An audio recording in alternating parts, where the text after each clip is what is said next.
Whenever you're dealing with incredibly powerful characters in a role playing game, it's important to be able to easily create interesting governments that they are inevitably going to be interacting with. So, we're going to be taking a look at a tool that will help you with that today.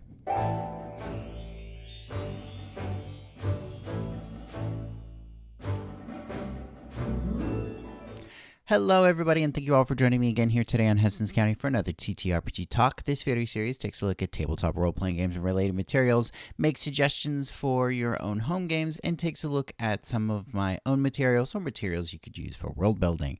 Today, we're going to be taking a look at this. This, as you can see, is Levoid's government generator.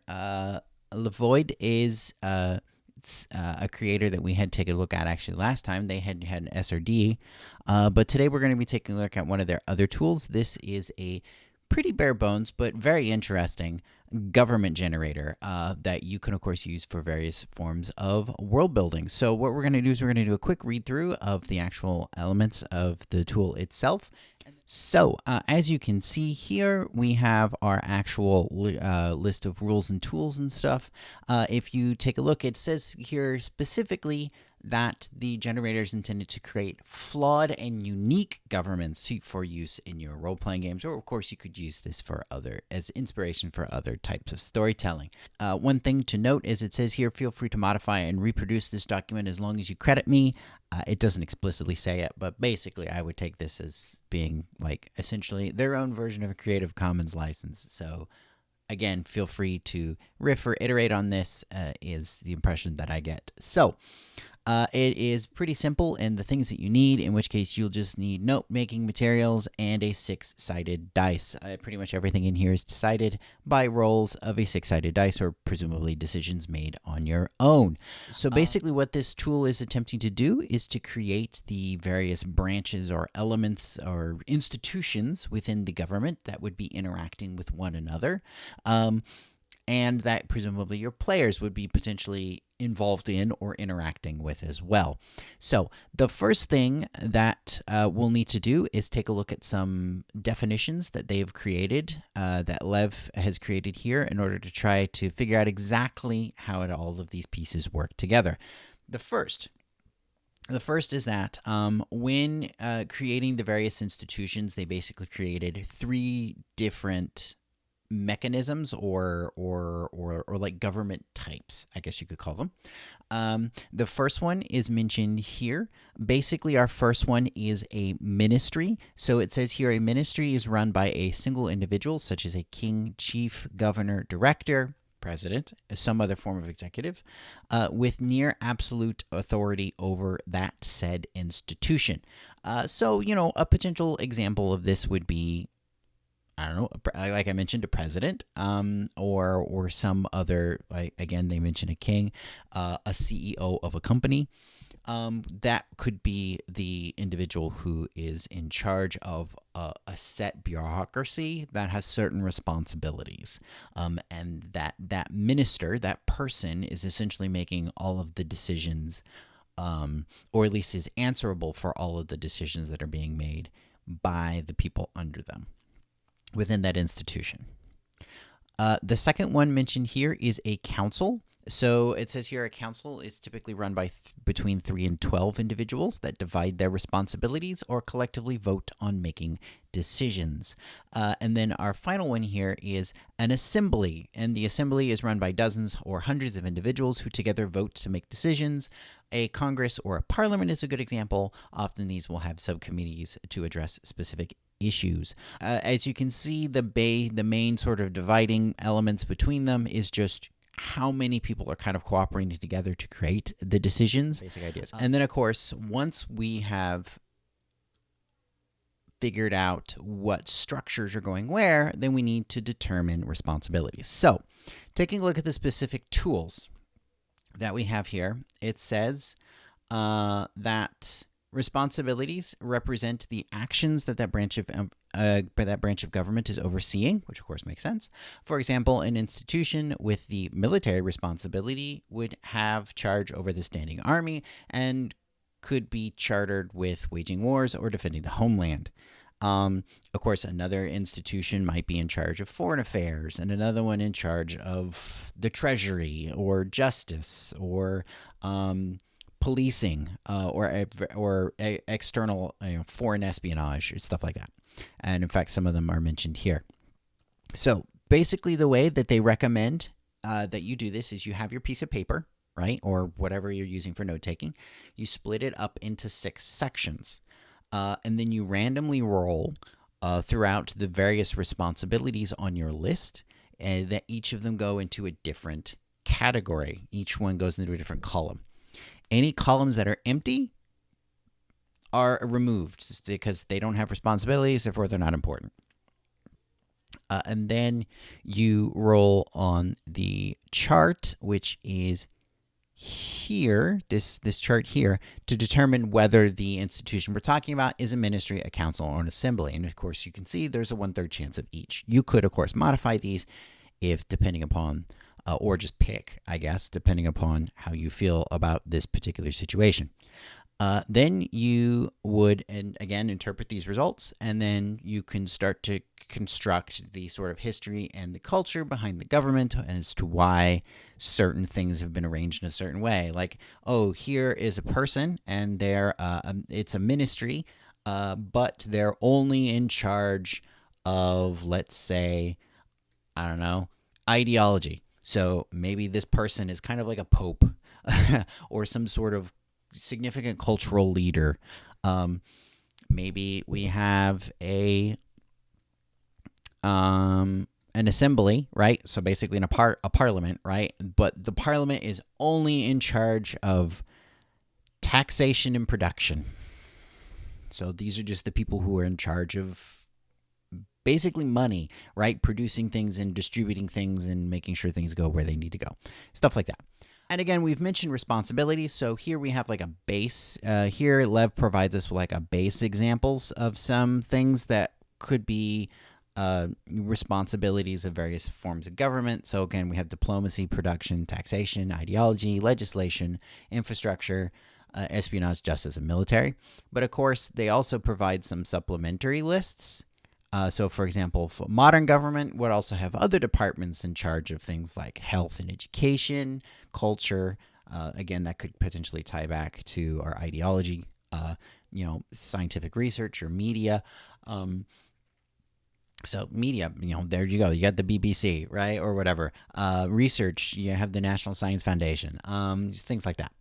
For fantasy, post-apocalyptic, and science fiction governments or other types of fiction, of course, you're going to potentially have different elements that you want to remove or switch out. So obviously with fantasy, there's a possibility you might have magic or magic creation. There's also potentials to incorporate various forms of salvaging or like the recovery of past knowledge. Again, for like a space opera sort of science fiction, we might have a government institution that's in charge of construction of new spaceships or xenodiplomacy, or specifically in charge of regulating the rules around of whatever form of faster than light travel exists in this universe, and so on and so forth. Colonization. So those are just some examples of various ways that you could tweak these lists of responsibilities. And some other variations on rules that they provide, that Lev provides, is obviously not all governments have all institutions operating at the same level. The United States is a very good example of that, where we have, of course, some responsibilities that are the responsibility of the country as a whole, but other responsibilities that are in charge that have been taken in charge of by the states. So in that case, we would have potential for confederation, as you may see here. So in this case, they recommend using, again, your die where you have even rolls, odd rolls to determine whether or not the institution is considered regional or national. And presumably, if the institution is regional, then each region would have its own version of it. So, for example, this could be a difference between national governments and state governments. This could be differences in responsibilities between what we would today consider national governments and maybe like supranational or some form of federative government that's kind of over top of the nations, like in the case of the European Union, or something along those lines. Another thing that they mention here is potentially integrating examples of institutional authority. So again, not all institutions necessarily have the same level of power as one another. Today, for example, in the United Kingdom, the monarchy has nowhere near the amount of authority than it used to. I mean, yes, they have a lot of moral authority and cultural authority, and technically they could potentially wield political authority because of royal assent, but in reality, they don't have a huge amount of political authority over like the government and the other institutions that obviously operate today in the United Kingdom. So basically, they recommend that you roll a d6 to determine the authority of the particular institution we're talking about. Institutions with a higher authority number would be able to exercise control and influence over those with lower levels of authority. But if they're equal, then presumably there's some level of checks and balances between those particular institutions. Whether that is formal or informal would, of course, be up to the decision of the creator. So it could be formal in the case of, like, let's say, the checks and balances that exist in the United States government or the governments of several other countries, or they could be more informal. So it says here also, if institutions with a low authority were to try to resist an institution with a higher authority, the resisting institutions would need to combine authority. Basically, you would, if you had institutions of a low authority, basically they'd have to work together in order to potentially resist the institution with higher authority. So they might need support. Finally, there's another thing that they mention here where you might want to also introduce private industry as into the equation as having responsibilities in a society.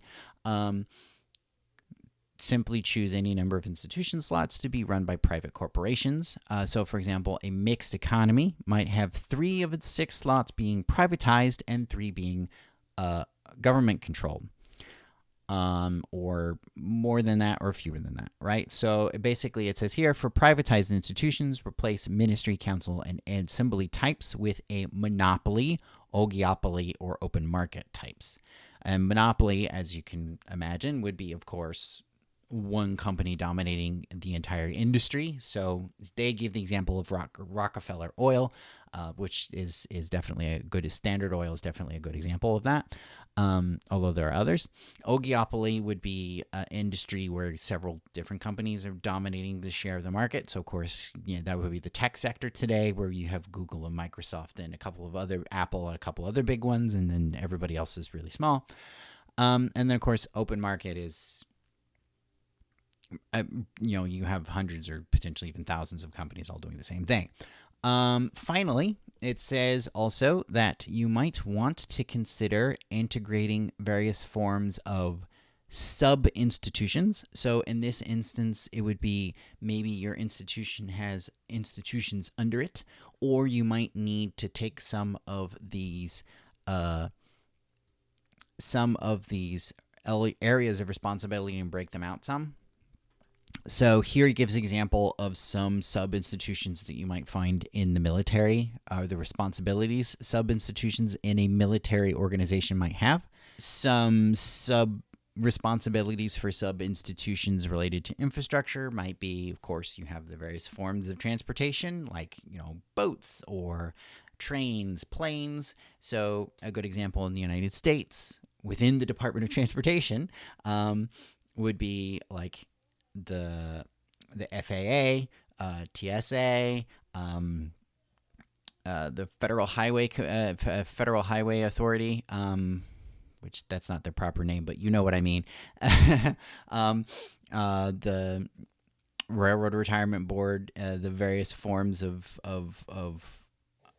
rail regulation in the United States and stuff like that. So yeah, anyway, you get the idea. And then, of course, we have potential for contested responsibility, where either responsibility has been intentionally split between a couple different institutions, or there could be multiple institutions that there's a gray zone, and so they both are vying for authority over it. So yeah, it says here, one thing that you could do is, after distributing responsibilities, choose a responsibility at random. 1d4 institutions besides the one that currently claims it could potentially have authority or claim authority over that said power or responsibility.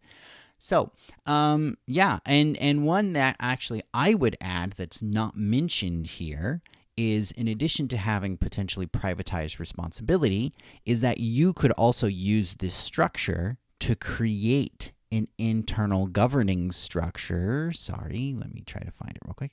The internal governing structure for a company.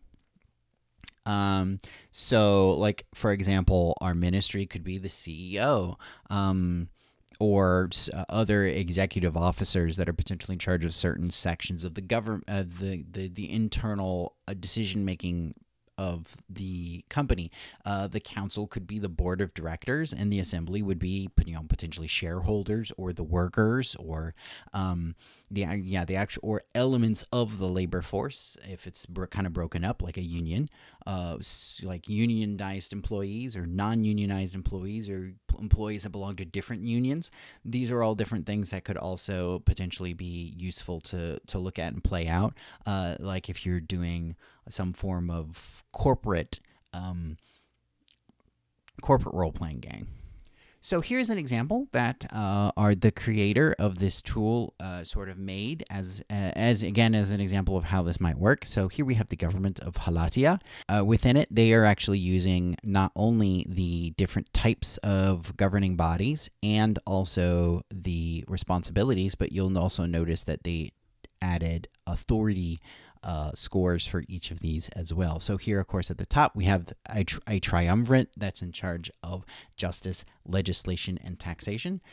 So presumably this would be similar to a small council, or potentially even a ministry. I guess you could potentially rule it since a small number of people. And again, this would probably be similar to, like, a Roman triumvirate where you have different people in charge of that. Here we have the House of Barons, which has an authority of 5, in charge of agriculture and the military. So this would be some unusual form of parliament or assembly, I guess, where, again, it is being primarily represented by the landed gentry. And presumably this is some sort of feudal society where the landed gentry are the primary source of military leaders, and also the primary provider of soldiers during this time period. Down here at the bottom, we have the mouth of the Pantheon, who has an authority of 3, and they are in charge of espionage, diplomacy, and ideology. This presumably means that they are the primarily religious leader within this region or this country. So this could be, for example, maybe more like your Cardinal Richelieu sort of type, where they have lots of influence when it comes to the foreign policies and knowledge sharing of the government, in addition, because of that espionage and diplomacy elements, in addition to the ideology. And then finally over here we have the Road Builders Senate. This also seems to, based on the name, to be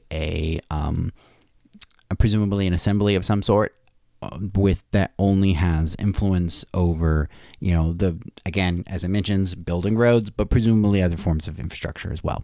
So this is an interesting example. You could definitely use this and start creating people and sort of history behind where these things came from. In the future, I'm going to actually create a video where I use this tool to create a government, so keep an eye out for that. Thank you all for joining me. As you can see, we do have the itch page, which you can find this tool at. It is a download, pay what you want sort of a thing on itch, so definitely feel free to check it out. They have made updates to this, but who knows? Maybe they'll make more. And yeah, also this also provides an interesting contrast to the previous tool that we looked at when we were examining medieval government generator. So definitely you might want to check out that video next, which I will put in the card if you want to get a comparison of maybe another tool that you might want to use to generate governments in a sort of fantasy or role-playing setting. So thank you all for joining us again here today. This was Levoid's Government Generator. Feel free to subscribe if you want to check out that video where we potentially use this tool to create a government and or other world-building related or TTRPG related videos. Don't forget to rate your itch purchases, including this one, and have a good zone.